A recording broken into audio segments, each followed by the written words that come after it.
Hello everybody, welcome to There's the Sean that's here at the Ukrainian Cultural Center. I'm here with making his Indie debut. It's GCW debut, Sidney Akeem. You might know him as Reggie or Strips. Yeah, either or. Akeem Young, the many names that I had in my time in WWE. How great is it to make your Indie debut here at Game Changer Wrestling? It's pretty exciting. GCW, they actually gave me a pretty good lineup of opponents, starting with Jack Carwell, so I'm pretty pumped about that. Pretty pumped to, write my own story, do all the stuff that I was kind of held back from doing, so I'm super pumped. Talk about facing Jack Carwell, like a lot of flips for him. He's been around Mexico, LA. I mean, I've seen a lot of his work actually before I was, my time was over at WWE, so I was looking at his stuff a long time ago. And I mean, I don't have, in WWE, stop Ricochet and certain people, there's not many people that are similar style as far as the high flying that I do, but there's a lot of people that I'm super pumped working with, and he's been one of them for a long time. So. And your background in Circus Soleil, tell us about your experiences there. Yeah, I did Circus for 16 years actually. Oh damn, 16 years. 2 years in the Cirque du Soleil, and I mean, it was just an easy transition because of the acrobatic skills and the body awareness, everything. So wrestling pretty much came easy. Been a fan my entire life. Fell off when I went to Canada for circus school, but when the opportunity presented itself, I said, "Oh yeah, I'm getting into wrestling. I'm making a career change, and you're not going to stop me." What does circus school entail? What is the curriculum there? It's actually very similar to a performance center. Okay. You're just training all day, but the days were much longer than circus school. It's a week-long audition, tryout, and you have these numbers on your jersey. And I was number 5. It was in alphabetical order. And each day they made cuts. So the first day was 150 people.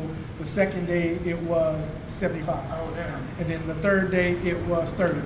And then by the end of the week, we had 30 people or 25 people, and they had to decide who they were going to bring into the school. But they had auditions in Toronto, in France, in Europe, and all places in Europe. So it was pretty insane. International. Yeah. And how did getting to the league come about for being from circus? I was in Cirque du Soleil in 2019, and we were doing our show in Orlando. And my circus coach said, "Hey, the WWE wants to do an exchange. Would you guys be interested in doing that?" I'm like, "Oh, hell yeah, I want to do that. When is this going to happen?" And then eventually it happened the last week of our shows there. And we went to the Performance Center and did a day as a wrestler. They came to our circus tent and did a day as a circus performer. Oh, and interesting. so that exchange happened, and I'm like, all right, I'm done with circus after 16 years. And how was your time on SmackDown working with Carmella? Carmella, Sasha, Bianca, all of them. It was pretty incredible. I had a good time because I felt I was very lucky. Yeah. I was always put in position to work with beautiful women, but not only beautiful, but talented women. Yeah. And we just had so much chemistry, so much fun, and we were just having a blast out there. And you go down to NXT, you get under a mask. How was it wrestling under a mask? That's going to be the highlight of all of the interviews I did afterwards. That mask stuff was interesting. I'm just going to say interesting. Interesting for sure. And now you get to face, coming up in Houston, another Cirque du Soleil performer, the good my friend, Ninja Mac. I was watching some of his stuff when the match was announced, and I'm like, holy crap. It's like a mirror. It was like a mirror. I'm like, I know that move. Wait, I know that move. That guy is so effing good, and I'm super pumped. So. I think you also got Myron Reed, the last one. In my hometown too. Hot fire, Myron Reed. That boy is on fire right now for sure. It's gonna be good because I had some a promotion in St. Louis was talking about bringing me in before that match and facing Myron Reed. So it didn't happen, but evidently it was meant to be.